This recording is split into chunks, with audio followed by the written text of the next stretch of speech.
You've probably heard of Rich Dad, Poor Dad, right? It's one of those books that totally changed the way millions of people think about money. But what's it really all about? Well, in this explainer, we're going to break down the biggest, most important ideas from Robert Kiyosaki's story about his two dads and their completely different approaches to wealth.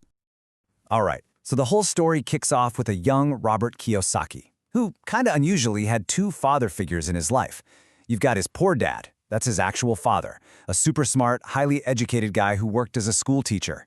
Then there's his rich dad, his best friend's father, who, believe it or not, never even finished the 8th grade. Now, both of these guys were successful in their own right, but here's the twist. One of them struggled with money his entire life, while the other became one of the wealthiest men in all of Hawaii. And as you can imagine, getting advice from these two was, well, confusing. It was like night and day. His poor dad would say, study hard so you can find a good company to work for. You know, the path we're all taught. But rich dad, he'd say, study hard so you can find a good company to buy. See the difference? One told him to play it safe, avoid risk at all costs. The other taught him how to manage risk. It's a totally different mindset. And it gets even deeper. Check out this fundamental difference in how they saw the world. Poor dad often said, the love of money is the root of all evil. A classic, right? But rich dad flipped it completely. He believed the lack of money is the root of all evil. Wow. I mean, that one disagreement right there is what really set Kiyosaki on his path to figure out who was right and why. Okay, so this brings us to one of the most famous concepts from the book, the big problem it tries to solve. It's this trap, this cycle that keeps so many people financially stuck, and it doesn't even matter how much money they make. He calls it the rat race.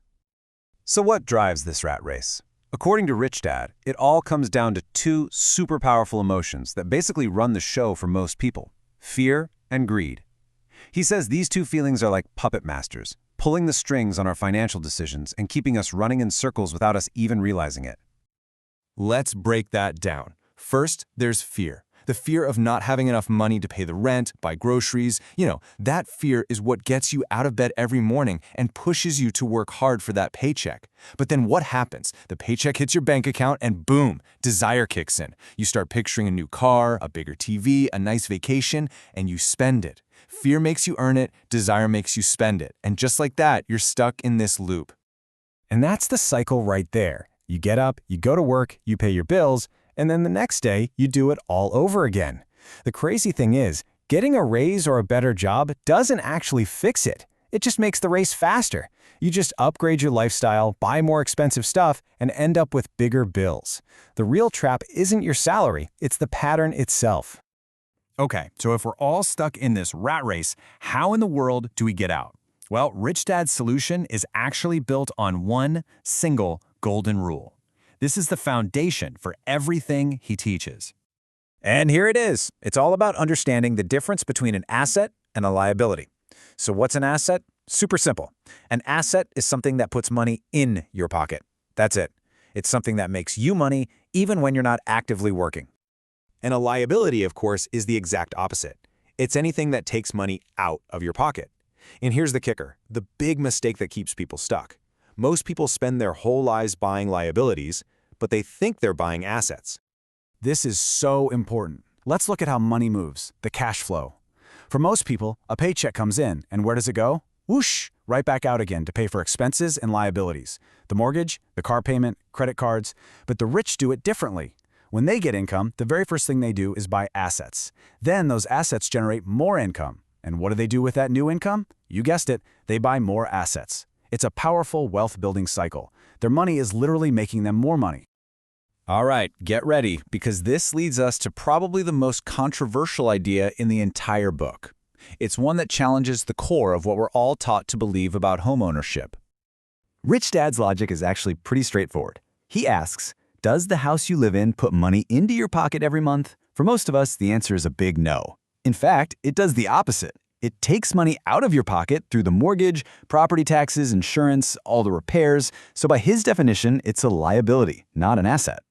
So, okay, the goal is to buy assets. But how do you actually do that? That brings us to the next big lesson, which is summed up in 3 words. Mind your own business. Now, he makes a really important distinction here between your profession and your business. They are not the same thing. Your profession is your job, right? It's what you do from 9 to 5 to earn a paycheck. But your business, your real business, is your asset column. The whole idea is to use the income from your job to build up that business on the side. Here's a fantastic story in the book about Ray Kroc, the guy who founded McDonald's. He once asked a group of MBA students what business he was in.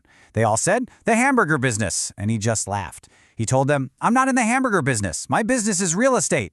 See, he knew the real money wasn't in selling burgers, it was in owning the incredibly valuable land under every single McDonald's. He was focused on the asset, not just the product. So, what kind of assets are we talking about here? Well, things like businesses that can run without you having to be there every day. Stocks, bonds, mutual funds. Real estate that generates rental income. Even intellectual property like royalties from a book or a patent. The bottom line is, it needs to be something that has value, produces income, and can be sold if you need to. You build this up while you still have your regular job. When you put all these pieces together, the rat race, assets versus liabilities, minding your own business, you realize it's not just about financial tips and tricks. It's about a complete and total mindset shift in how you look at money and wealth. And this is maybe the biggest idea of all. Lesson number 1 from Rich Dad: the rich don't work for money. They figure out how to make their money work for them. See, most of us are taught to trade our time for money. That's what a job is. But that's a trap. The real goal, the long-term game, is to build a system of assets that generates income for you around the clock, whether you're working or not. And one last thing. Knowing all this stuff is one thing, but just reading about it won't make you rich. Rich Dad was really clear on this. It's not the smartest people who get ahead, it's the boldest. Financial success takes guts. It means learning to manage risk, pushing past that fear of failure, and having the courage to do things differently than everyone else. So that's what it all boils down to. The book really leaves you with one simple but profound question to ask yourself. When you look at your own finances, your own life, are you working for your money, or is your money working for you?